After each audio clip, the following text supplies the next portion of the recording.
Ставки на спорт! 1xbet! Большие выигрыши! 1xbet! Быстрые выплаты!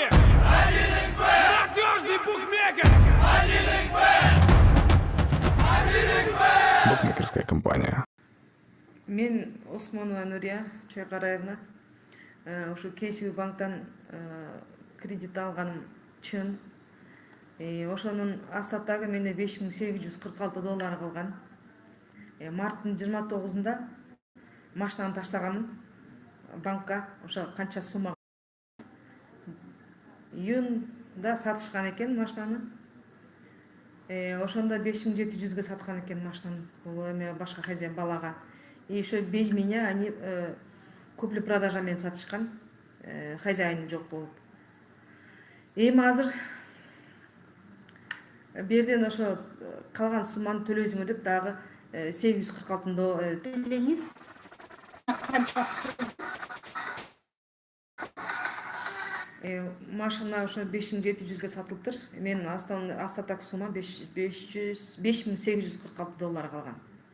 Эми бияка мен жакшы ой менен келгенмин, эси 5700-ге сатылса, калган астатак суммасын $146 мен төлөп кетейин деп жакшы ой менен келсем, булар кайра мага атырылып, 2 күн мурун купли-продажа менен саткан турбайсызбы деп мага кайра үстүмөн аша түшүп, жалала жабышып атат. Сатып алган бала дагы мага расписка жазып берген. Ушундай $5700 сатып алганмын, KCB банктан деп сатып алгам деп расписка жазып берген. Бул балага келсем, сиз мени коркутуп жастырып алыңыз деп, бул KCB банктагы Назгүл. Бала мен көзмө көз келгенде, ал бала аны айта албай койду мага. 3700-ге алдым десем, сиз 5700-ге алдым деп жастырып алдың го деп.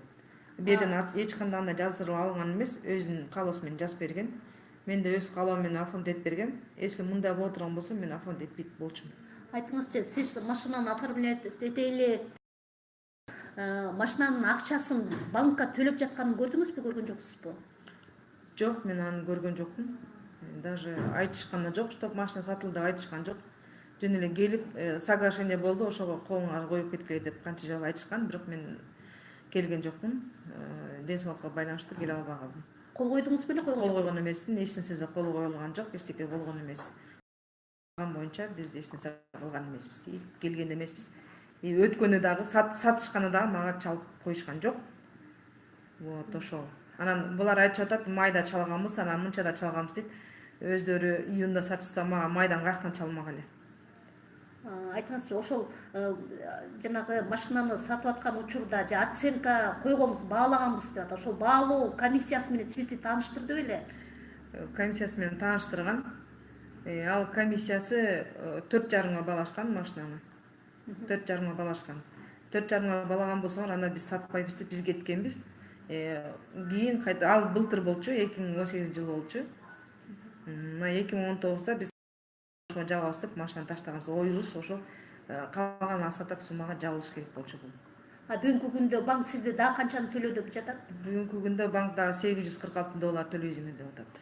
Машинанын маркасы кандай болчу? Toyota Avensis Versa 2003-жылкы. Азыркы базар баасы канча турат экен, карап көрдүңүзбү? Базар баасы азыр 6500 турат. Максат алдыңыз эле? Биз бизнес менен алганбыз. Ал бизнесибиз дагы